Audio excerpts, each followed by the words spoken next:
నమస్కారం. Welcome to I dream. ధర్మ మార్గం విత్ విజిత కార్యక్రమానికి స్వాగతం.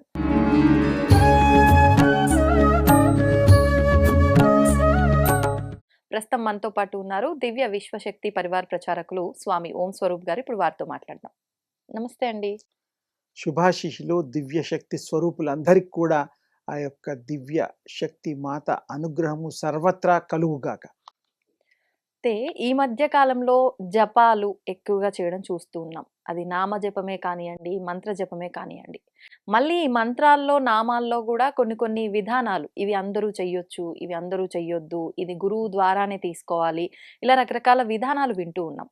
విశేషంగా బీజాక్షర మంత్రాల వరకు వచ్చేసరికి ఈ బీజాక్షర మంత్రాలు చాలా శక్తివంతమైనవి, చాలా శక్తి దాగి ఉంటుంది ఈ మంత్రంలో. ఇది గురువు ఉపదేశం లేనిదే తీసుకోకూడదు అని చెప్పి అంటూ ఉంటారు. అండ్ ఇంకొక విషయం, బీజాక్షర మంత్రాలు అందరూ చేయడానికి కూడా వీలు కాదు అని చెప్పి కూడా అంటూ ఉంటారు.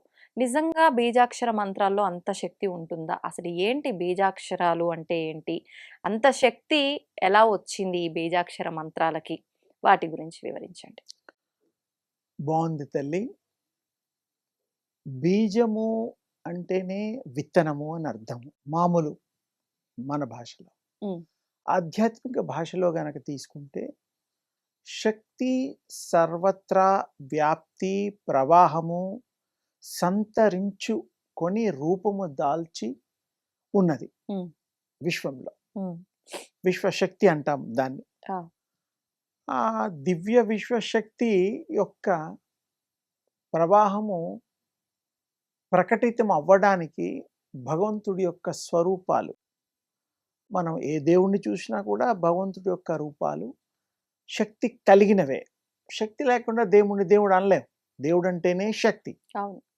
అయితే ఈ మునులు ఋషులు కొంచెం అడ్వాన్స్గా వెళ్తే దేవుళ్ళు కూడా తపస్సు చేసుకున్నారనే మరి ఎక్కువగా వాడుకలో లేని పదాన్ని ఇప్పుడు చర్చలోకి తీసుకొద్దాం.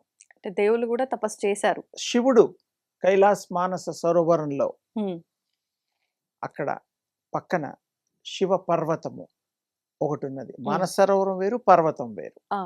దాన్ని కైలాష్ పర్వత్ అంటారు. అక్కడ స్వామివారు, శివస్వామివారు తపస్సు చేసుకున్నట్టుగా చరిత్ర చెప్తోంది, దాఖలాలు ఉన్నాయి. వారు అక్కడే ఉన్నారనేటువంటిది విశ్వాసము ప్రకటితము. అందరికీ ఆ యొక్క రూపాన్ని దర్శించిన వాళ్ళు కూడా ఎంతో మంది ఉన్నారు. ఎందుకని అసలు దేవతలు తపస్సు చేయాల్సిన అవసరం? అందుకే చెప్తున్నా, దివ్య విశ్వ శక్తి. దివ్యము అంటే ఇంతకంటే గొప్పది లేనటువంటిది, అంతటా నిండినటువంటిది, సర్వత్రా వ్యాప్తి జరగడమే కాకుండా పొందిపరచబడినటువంటిది. అయితే ఇక్కడ శక్తి లేనిది అనేటువంటిది ఎక్కడా లేదు. ప్రతి చోట శక్తి ఉన్నది, ప్రతి వస్తువులో శక్తి ఉన్నది. పంచభూతాల్లో శక్తులు ఉన్నాయి, అగ్నిలో శక్తి ఉంది, మరి ఆత్మ సంబంధంలో మరి శక్తి లేకుండా మరి ఆత్మ నిమిడీకృతమై ఉన్నది. అందుకని ఈ యొక్క అగ్ని, ఆకాశము, తర్వాత వాయువు, నీరు ఇత్యాదివి ఏవైనా అవి కాని వాటిలో కూడా శక్తి దాగి ఉన్నది. శక్తి అంటే మూలము, ఆది అంటే మొదలు, ఆది పర శక్తి అని కూడా అంటాము. పర అనే పదానికి అర్థము ఈ దేవుళ్ళ శక్తులు, ఇప్పుడు కనిపించే శక్తులు కాకుండా ఇంకొకటి ఏదైనా ఉంటే ఉన్నదని కొంతమందికి అనుభవంలోకి వచ్చింది, వాళ్ళకి పర అనేది వర్తిస్తుంది. పర అంటే ఇవేవి కానీ ఇంకొకటి, అల్టిమేట్, అది శక్తి. ఆది పరాశక్తి. భగవంతుళ్ళు శక్తి పొంది శక్తి స్వరూపాలే. శక్తి లేకుండా ఇందాక కూడా అనుకున్నాం, దేవుడు అనేవాడు ఉండడు. దేవుడు అంటేనే శక్తి స్వరూపుడు. ఆ దేవుడు కూడా ఇక్కడ విశేషమైన విషయం ఏమిటంటే, తపస్సు చేసుకున్నట్టుగా కృష్ణుడు తపస్సు చేసుకున్నాడు, రాముడు తపస్సు చేసుకున్నాడు, అర్జునుడు అస్త్రాల కోసం తపస్సు చేసుకున్నాడు, మరి ఆంజనేయ స్వామి తపస్సు చేసుకున్నాడు, శివుడు చెప్పాను. అంటే దేవుళ్ళు కూడా ఎందుకు చేస్తారనే రహస్యమైన విషయం ఒక విధంగా హ్మ్. వాళ్ళ శక్తి సంపన్నాన్ని ఇంకా పెంచుకోవడం కోసం, ఇంకా ఆ విశ్వంలోని శక్తిని స్వీకరించడం కోసం వారు తపస్సు చేసుకుంటూ ఉంటారు. అందుకని దేవుళ్ళు మీరు గుళ్ళల్లో సరే, మామూలుగా మీరు ఫోటోల్లో చూడండి. శివయ్య నిమీలిత నేత్రాలతో చక్కగా కూర్చుని ఇలా కళ్ళు మూసి మూయకుండా అంటే సగం అన్నమాట. హ్మ్. హ్మ్. ఇలా అంటే మూసినట్టు మనం క్లారిటీ లేదు. ఆ! తెరిచినట్టు ఉండదు. సగం అన్నమాట. ఆ! అలా మూసి మూయని స్థితుల్లో శివయ్య ఫోటోలు చూడండి ఎక్కడైనా. అలాగే బ్రహ్మ కూడా అంతే. యోగంలో, ధ్యానంలో. హ్మ్. దేవుళ్ళకి ధ్యానాలు ఎందుకని చక్కగా మాట్లాడావు నువ్వు. అది అర్థం ఇంకా విపులంగా చెప్దామనే ఉద్దేశంతో హ్మ్. వారు ఇంకా శక్తిని పుంఖాలుగా స్వీకరిస్తూ వెదజల్లుతూ ఈ ప్రపంచాల్లో అందరినీ మరి తేజోవంతులుగా చేస్తూ, అందరి బాధల్ని తొలగిస్తూ, అందరికీ జ్ఞాన ప్రబోధాలు వారి యొక్క కృపతో, వారి యొక్క శక్తి ద్వారా అనుగ్రహించడం అన్నమాట. ఆ! ఏ దేవుళ్ళు కూడా మరి ఇంకా చేయడానికి గల కారణం ఏంటంటే, ఇంకా శక్తి స్వీకరించడానికి వాళ్ళకి ఆ టెక్నిక్సు, వాళ్ళ తీసుకునే పద్ధతులు వాళ్ళకి తెలుసు. ఆ! ఎలాగైతే మనం చెట్లకి పళ్ళు కాస్తూ ఉంటాయి. ఊళ్ళల్లో ఎక్కడైనా. మనం బాగా పండిన పండుని చూసి మరీ వేరుకొని కట్ చేస్తాం. అవును. తెంపుకుంటాము. మనం తింటాం. అంటే పండిన పండునే. హ్మ్. అలాగే ఇది ఎంత సత్యమో, ఈ శక్తి ఉన్నదని మనం గ్రహించడానికి, ఆ శక్తిని పొందినటువంటి వారు ఇంకా శక్తి సంపన్నులు అవ్వడం కోసము వారు తదేకంగా సర్వత్రా అహర్నిశము అందులోనే ఆ ధ్యాసలోనే ఉంటారు. హ్మ్. వారు కంటిన్యూగా ఫ్లో అవుతూనే ఉంటుంది. అప్పుడు వారు ఇచ్చినటువంటి అనుగ్రహ ఆ! హస్త అంటే హస్తంలో ఆ అనుగ్రహం ఎలా అంటే మీకు ప్రసాదము అంటే తినే ప్రసాదాలు కూడా ఉన్నాయి. హ్మ్. అది కాకుండా ప్రసాదించడము. దేవుళ్ళు ఇలా చేయి పెడతారు. ఏ దేవుడైనా ఇలా పెడతాడు. అవును. వెంకటేశ్వర స్వామి ఇలా పెడతారు. హ్మ్. అవును. ఒక్కొక్క దేవుడు. కొంతమంది దేవుళ్ళు 2 చేతులతో కూడా ఆశీర్వదించడం, ఇవ్వడం ఉన్నాయి. హ్మ్. అంటే ఏమిటి అంటే ఆ యొక్క విశ్వంలోంచి వచ్చే శక్తిని వారిలో నిండి ఉన్నటువంటి హ్మ్. శక్తిని ఈ యొక్క చేతుల ద్వారా ఈ అరచేతిలోంచి వారు ఇలా అంటే కంటికి కనపడనటువంటి దివ్య శక్తి రేస్ ఆ ఎదుటి వాళ్ళ మీద, ఆ ప్రాంతం మీద ప్రసరిస్తుంది, ప్రవహిస్తుంది. హ్మ్. అప్పుడు అది దేని మీద పడితే అది పుణ్యము ఆపాదించుకొని సఫలీకృతంగా వారు చేయబోయే కార్యక్రమాల్ని వారు నిరాఘాటంగా చేయడానికి దైవ శక్తి తోడ్పడుతూ, తోడై వారి శరీరం ఉన్నంత వరకు ఉండేటువంటి అనుగ్రహము స్వాములు, తల్లులు ఈ చేతుల ద్వారా ఈ కిరణాల్ని ప్రసాదం చేస్తారు, ప్రసరిస్తారు. ఇది ఇలా కూడా పెడతారు దేవుళ్ళు. అవును. సరే ఇలా పెట్టింది వెంకటేశ్వర స్వామిది చెప్పాను. మిగతా దేవుళ్ళు కూడా ఇలా కూడా ఉంటుంది. లేతే ఆయుధాలు ఉండడం రకరకాలుగా ఉన్నాయి. అంటే ఏమిటి? ఒక్కటి మాత్రం సత్యం ఈ యొక్క అరచేతి కుడి చేతి ద్వారా ఇవ్వడము మనకి ఫోటోల్లో కనబడుతుంది. అంటే మన్ని అనుగ్రహించడం, హ్మ్. ప్రసాదించడం అనేటువంటి రహస్యమైనటువంటి దివ్య శక్తిని మనకి వారు ప్రసరింపచేస్తూ ప్రసన్నత నొందడానికి వీలుగా ప్రసన్నత అంటే సంతోషించడం. అవును.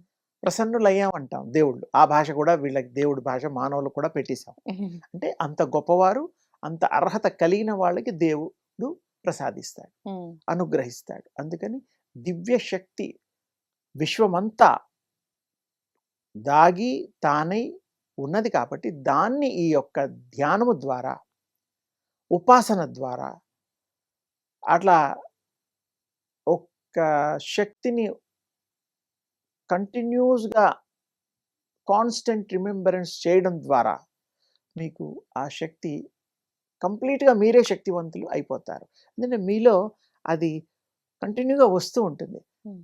వచ్చినప్పుడు మీలో ఇంకా నిండిపోతుంది. మీ బాడీ అంతా శక్తితో నిండినయ్యి ఉంటుంది. అవును. అప్పుడు మీరు ఆ శక్తిని మీరు ఉపయోగించవచ్చు మంచికి మాత్రమే. చెడుకి ఒకవేళ ఉపయోగిస్తే దేవుళ్ళు కూడా ఇబ్బందులు పడ్డారు. భస్మాసురుడికి శివుడు వరమిచ్చి అంతంత శక్తి ప్రసాదిస్తే అతను దానికి కారణాలు వేరే ఉంటాయి. Okay. శివుడు వెనకాల పడి ఆయన్నే భస్మం చేయడానికి అది టెస్ట్ చేయడానికి వెనకాల పడతాడు. అవును. చరిత్ర చెప్తోంది. అవును. అంటే భగవంతుడికి తెలియదా అనేది ఒకటి ప్రశ్న ఇక్కడ. Hmm. ఆయన భూత భవిష్యత్ వర్తమానాలు భగవంతుడికి తెలుసు కదా. తెలుసు. మరి అలాంటప్పుడు ఇలాంటి రాక్షసులకి ఇలాంటి తపస్సు చేసుకునే వాళ్ళకి ఇస్తే దానివల్ల చెడు మంచి జరుగుతుందని వారికి తెలుసు కదా. అవును. తెలిసినా కూడా మరి ఎందుకు ఇవ్వడం జరుగుతోంది అంటే దానికి ఒక యోగ రహస్యం అన్నది, శక్తి రహస్యం అన్నది, Hmm. అది చాలా ఆ రహస్యాన్ని భగవంతుడు కూడా అలా ఉంచారు. కానీ మరి ఇక్కడ మన క్లారిటీ ఉంది. ఉంది. రాక్షసులకి వాళ్ళు వరాలు ఇచ్చి ఇబ్బందులు పడ్డారు దేవుళ్ళు. Hmm. ఏ దేవుళ్ళో చాలా మంది దేవుళ్ళు ఇబ్బంది పడ్డారు. అవును. అది కాకూడదు అనేటువంటిది ఆది పరాశక్తి మాత యొక్క మరి ఉద్దేశం. అందుకని ఆ శక్తి అమ్మవారే ఇచ్చింది ఈ ముగ్గురికి. Hmm. ఇంకా చాలా మందికి ఇచ్చింది, ముక్కోటి దేవతలకి ఇంకా రకరకాలు ఉన్నాయి మన దగ్గర. అవును. శివుడు, బ్రహ్మ, విష్ణువు వీళ్ళందరికీ ఇచ్చి ఆ శక్తితోనే వాళ్ళ సతులను భార్యలను కూడా ఆ తల్లే అనుగ్రహించింది. Hmm. అందుకని ఆ భార్యలను ఎందుకు అనుగ్రహించింది అంటే వీళ్ళని కంటిన్యూస్గా శక్తివంతులుగా ఉంచడం కోసము వారి వెనకాల లక్ష్మణులాగా తల్లి ఉంటూ వారికి ఎంతో ఉపకారము, అంటే సహాయం అని కాదు, ఉపకరించడం అంటే వారితో ఉండడాన్ని ఉండడం. ఉపకరించడము అని కూడా ఒక అర్థం ఉన్నది. Hmm. మరి ఏ దేవుడైనా సరే స్త్రీ రూపంలో ఉండే శక్తిని కలిగి ఉన్నారు. Hmm.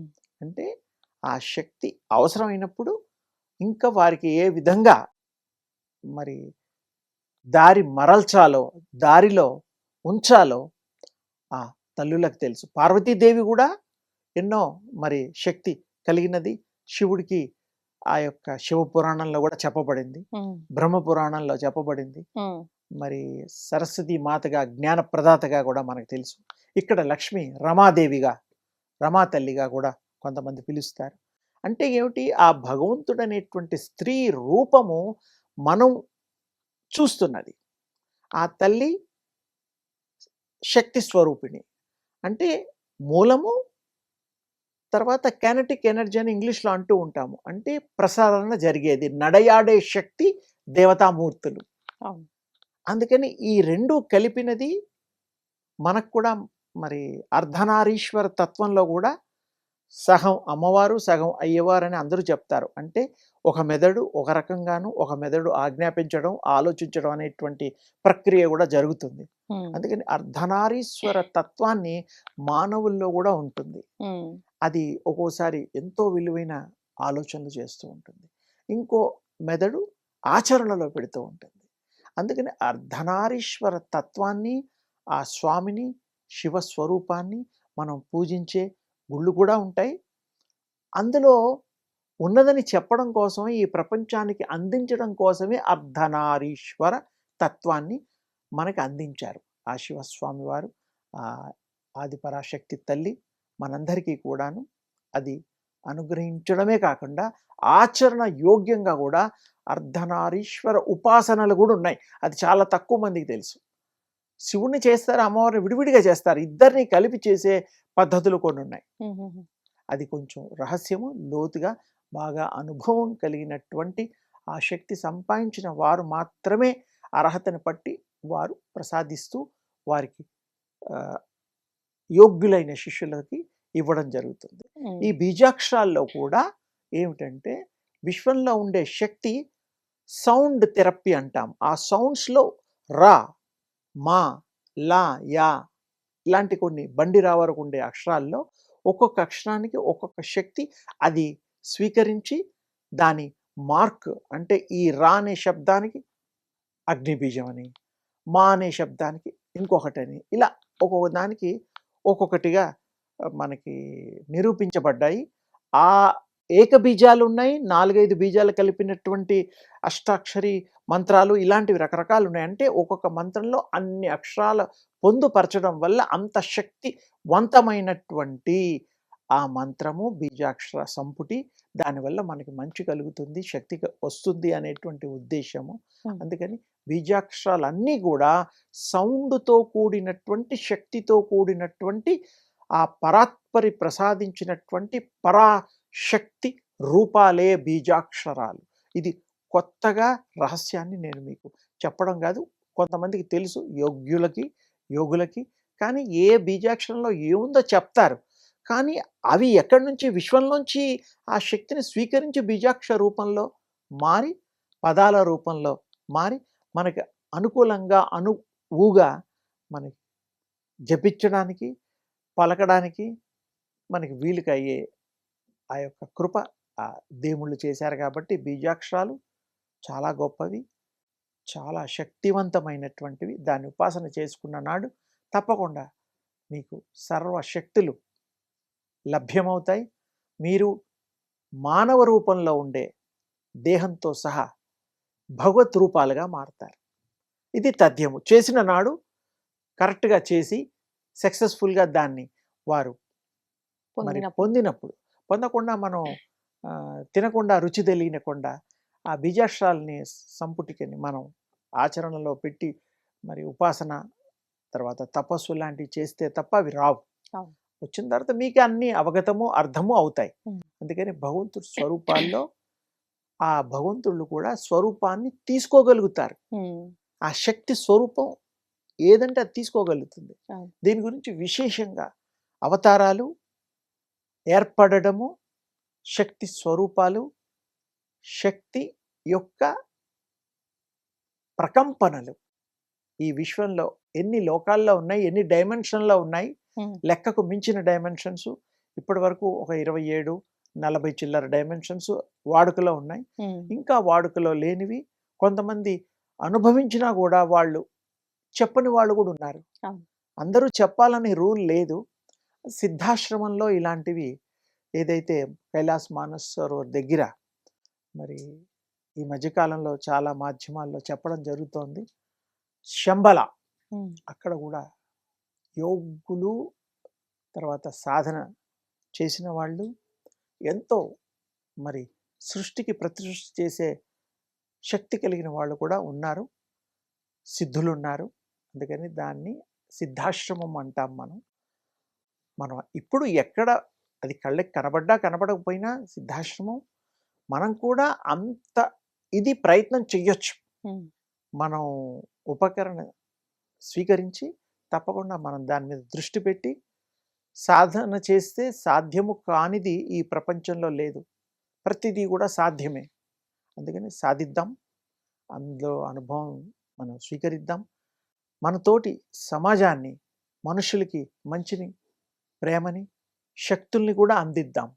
శక్తి స్వరూపులైనప్పుడు మన దగ్గర ఏదైనా ఉంటేనే కదా ఇవ్వడం. మన దగ్గర లేకపోతే ఏమి ఇస్తాం, ఏమి ఇవ్వలేం.